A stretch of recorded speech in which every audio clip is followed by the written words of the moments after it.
approximately 2 minutes, 120 seconds to either succeed or fail. And then at approximately 12:30 p.m. on Monday, that's 7:30 p.m. in Qatar, as the sun sets in the west, Iran attacks.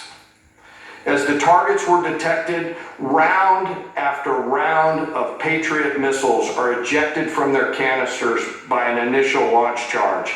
Then the main solid rocket motor ignites. You can feel this in your body if you've ever been around a Patriot taking a shot. And round after round goes out and guides against those missiles coming inbound. We believe that this is the largest single Patriot engagement in U.S. military history. And we were joined in this engagement by the Qatari Patriot crews. I'm not going to tell you how many rounds were shot, but it was a bunch because of classified purposes. And we're aware that there's reports of something getting through. What we do know is there was a lot of metal flying around. Between attacking missiles being hit by Patriots, boosters from attacking missiles being hit by Patriots, the Patriots themselves flying around, and the debris from those Patriots hitting the ground, there was a lot of metal flying around. And yet our U.S. air defenders had only seconds to make complex decisions with strategic impact.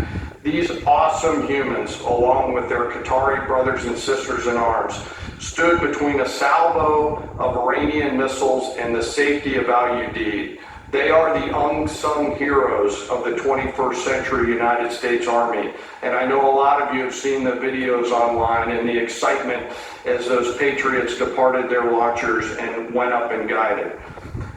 This really demonstrates the combat capability and capacity of our Army air defenders. Simply stated, they absolutely crushed it. If you flip this over, thanks. Let me next move to a walkthrough of the GBU-57 massive ordnance penetrator weapon and share a little bit about the planners who did this and their work on the weapon. First, let me set the stage for you. There's an organization in the U.S. called the Defense Threat Reduction Agency, DTRA. DTRA does a lot of things for our nation, but DTRA is the world's leading expert on deeply buried underground targets. In 2009, a Defense Threat Reduction Agency officer was brought into a vault at an undisclosed location and briefed on something going on in Iran. For security purposes, I'm not going to share his name. He was shown some photos and some highly classified intelligence of what looked like a major construction project in the mountains of Iran. He was tasked to study this facility, work with the intelligence community to understand it, and he was soon joined by an additional teammate. For more than 15 years, this officer and his teammate lived and breathed this single target, Fordo, a critical element of Iran's covert nuclear weapons program.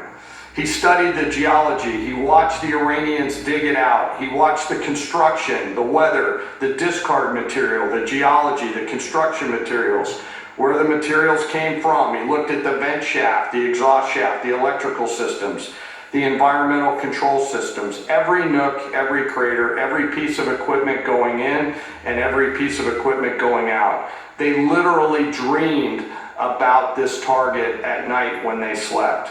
They thought about it driving back and forth to work, and they knew from the very first days what this was for. You do not build a multi-layered underground bunker complex with centrifuges and other equipment in a mountain for any peaceful purpose. They weren't able to discuss this with their family, their wives, their kids, their friends, but they just kept grinding it out.